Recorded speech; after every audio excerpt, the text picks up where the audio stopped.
Hi there, welcome to Mini Math Lessons with Karen.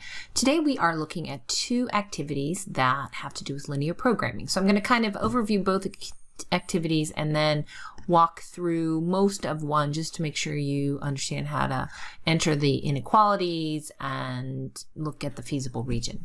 So I'm using ClassPad.net. Here's the landing page. If you don't have an account, you don't have to. You can still do the activities without the account, but I'd recommend getting, it's free, and you just create one here.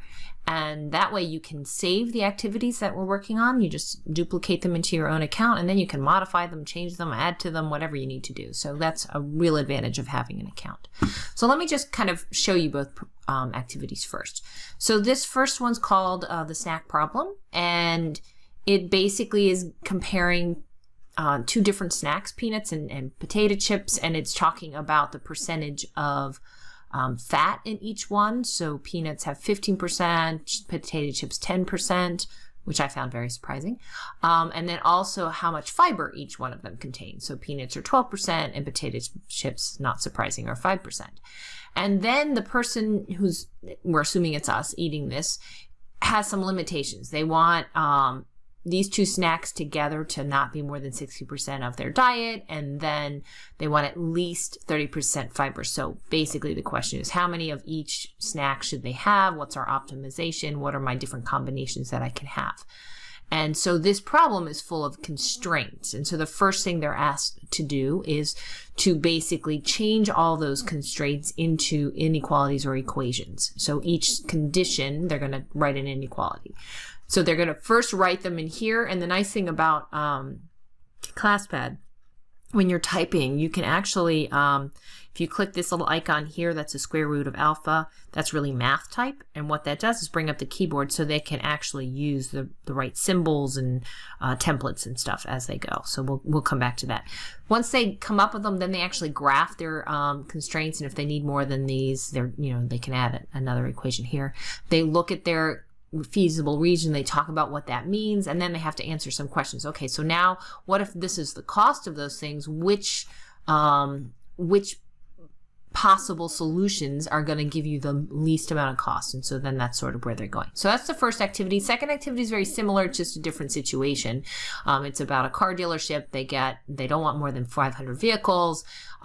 They have trucks and cars, and they want a certain amount of each, and there's the cost. So again, they're going to use the problem's constraints to write inequalities and equations. They're going to put them in here and graph them, look for the feasible region, and then answer some questions about cost. Where's my optimal? In this case, they want how many of each type should they purchase if they have some goals here for profits. So similar activities, obviously different situations, different constraints. And so they're great activities because they kind of force the students to really look at what's being said, and is that less than, is that equal to, is that greater than, what does that mean? What does the word no more translate to in mathematical symbols? So you're really modeling the situation with a mathematical inequality or equation. I'm going to go back to this one just to kind of walk through what they're doing so that if you haven't graphed with inequalities, you can kind of understand. So I'm not going to write down all the constraints here. I just wanted to show you that in the text, let's say I want to write down a constraint. So one constraint, if we leave this, they have to have at least one serving of the roasted peanuts and one serving of potato chips. So those are two constraints right there. So let's say we say that X is our peanuts. So I know that my peanuts, X, have to be at least one, but they could be more than one, but I have to have at least one serving, right? I'm not going to just only have potato chips as a snack.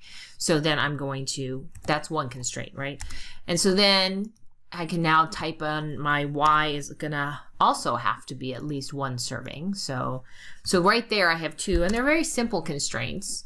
So they could write down their strengths, and what they're supposed to do also is explain what this means. So X represents my peanuts, and Y represents my potato chips. So they're going to be doing explaining in here. So then once they've got them all down, then they're just going to transfer them here. And you can copy and paste, or you can just actually type them in. So to type in an inequality, it's exactly as you would expect.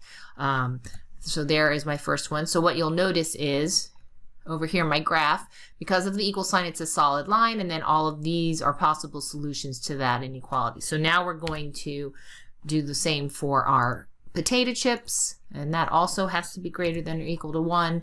And so when I hit execute or enter, I now see that. So right now, the feasible region is where they're intersecting, which is this section right here.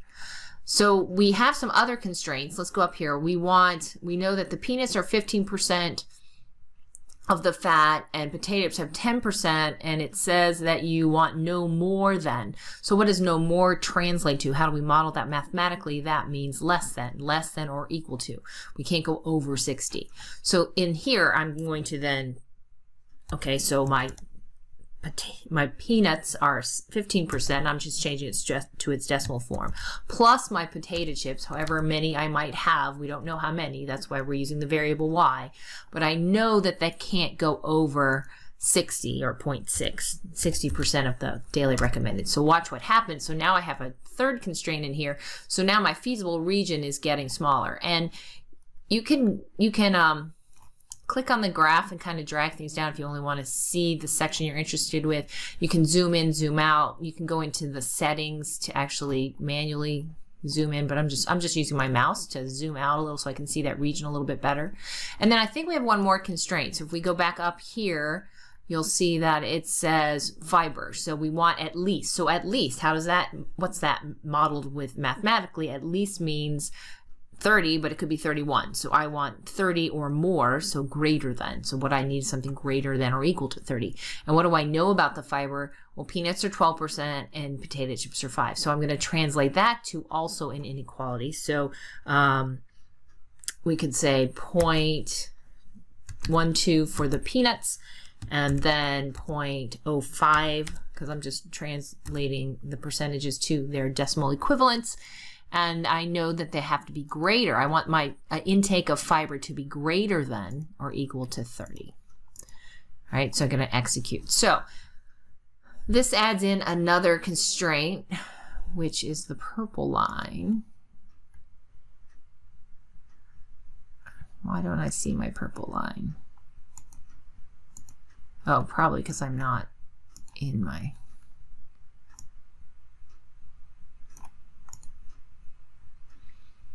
You know, let's change its color to make sure that we can see it.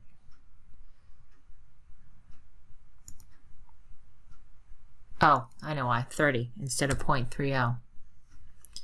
30%, not 30. There we go. There it is. All right, so there's my fourth line.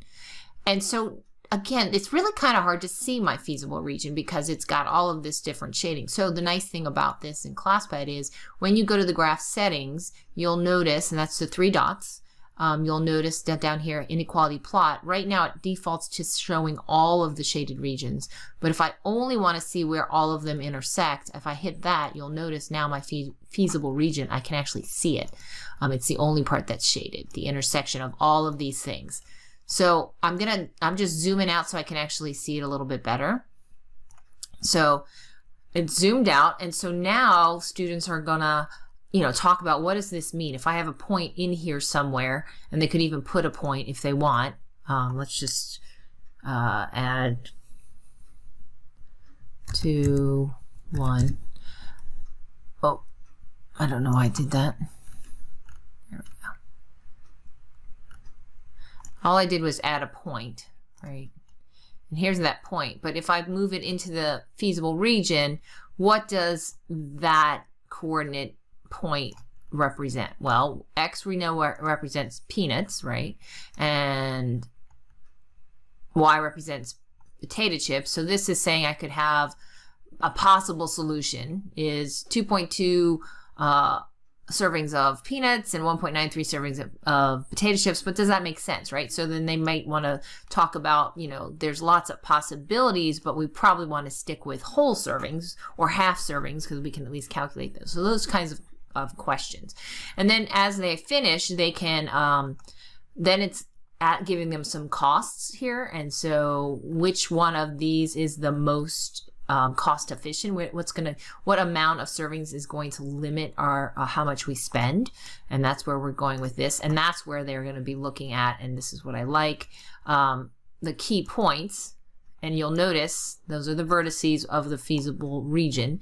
You'll notice that this is in green and blue, meaning it is the intersection of those. So we know that it's a vertex.